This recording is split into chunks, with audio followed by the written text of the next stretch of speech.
Welcome back to the Rosy Pair, and today we're continuing with some r/writing prompts. People's powers match their personality. Impatient people get super speed, protective people get force fields, and so on. Explaining why you have your power is difficult. Happy birthday, Dad! You just turned 90. My brother chided as Andrew, my grandfather, blew out his candles with a feeble breath.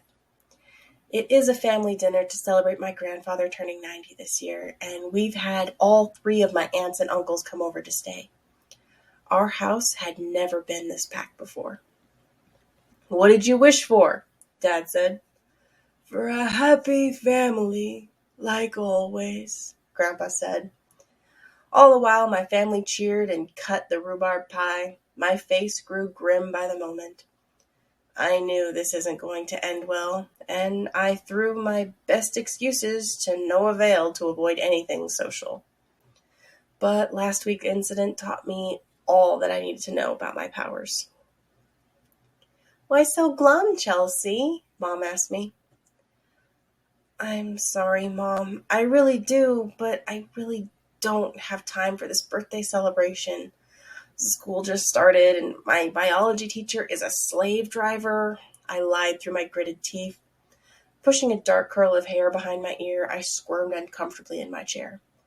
"Could I please just go back to my room?" "Oh, stop. Would you please? This is your grandfather's 90th birthday. Spare some time for, social activities. We're a family, and we take time out of our lives to celebrate each other. Wouldn't you agree, hon?" Mom said, asking and looking at Dad. "Well, I'd rather be watching my NFL network," Dad said absent-mindedly. Only a moment later he realized in horror what he had just uttered. I mean, yes, and that's why we're all here." Mom eyed him strangely as she returns to cutting a slice of her rhubarb pie for each of us. "So, what do you think?" Mom asked. "Did you like my rhubarb pie?" "Again, this tastes horrible," Dad replied. This time, however, his eyes begged me and Dylan for support. Dylan, my younger brother, took a bite, and I saw him grimace in the aftertaste. "This is gross," he said. "I want an Oreo cookie." A shocked silence fell over the expectant crowd. My mother's face contorted as she tried to swallow the truth. Is it really that bad?" She eyed everyone. "But you all said it tasted wonderful last year, and the year prior. None of you told me you didn't like it. Is it true, Sam?" she stuttered. "We've always hated your pie, but we're too polite to tell you," Uncle Sam said with great difficulty, as if the words were forced out of his mouth unwillingly. "What about you, hon?" Mom asked, looking at Dad. "I have never, I don't mean it in that way, but, oh, fudge it. It tastes like a pickled oyster, and I've never liked any of your cooking," Dad whispered, his eyes begging for mercy. Infuriated and hurt, my mother scanned the room.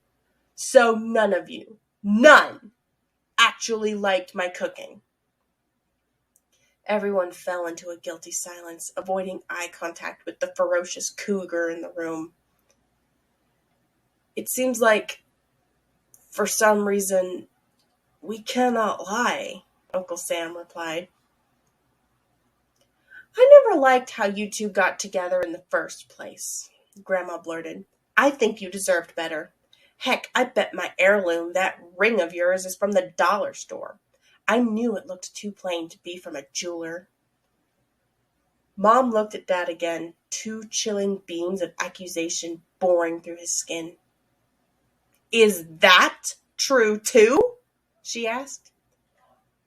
"Now hear me out. It wasn't like that. though it was. But it wasn't. I really do love you, honey.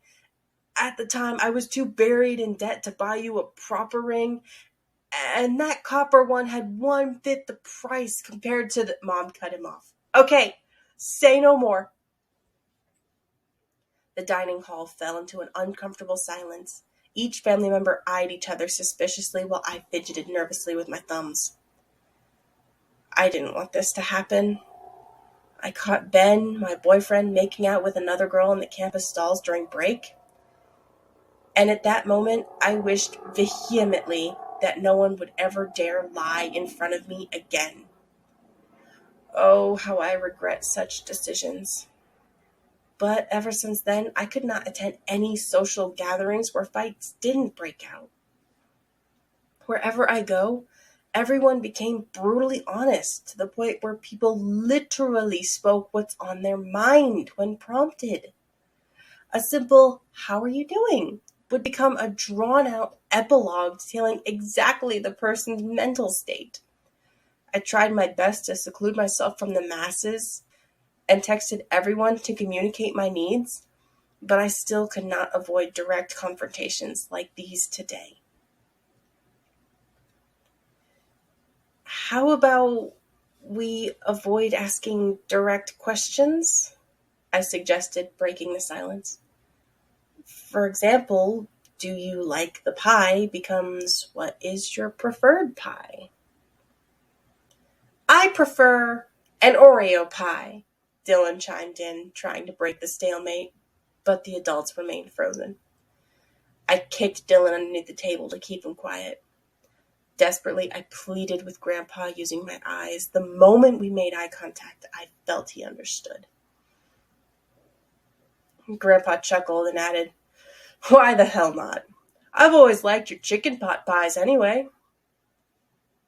He stood up and motioned towards me. "Wouldn't you mind getting the ingredients at Costco?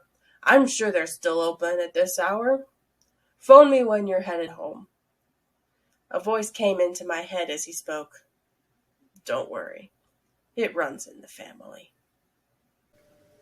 Getting so sick of people lying to you to the point where you're in a room with them for so long that they end up being forced to tell the truth?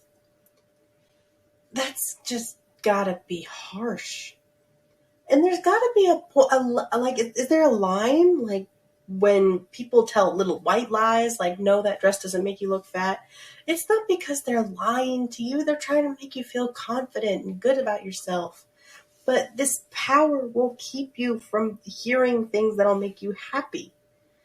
And sometimes people will say, "Yeah, the movie was great," even though the movie was shit. It's gonna happen. It just makes you wonder, what kind of life is this person living to the point where they feel like people around them are lying so much that they have to force them to tell the truth? That's just gotta be hard.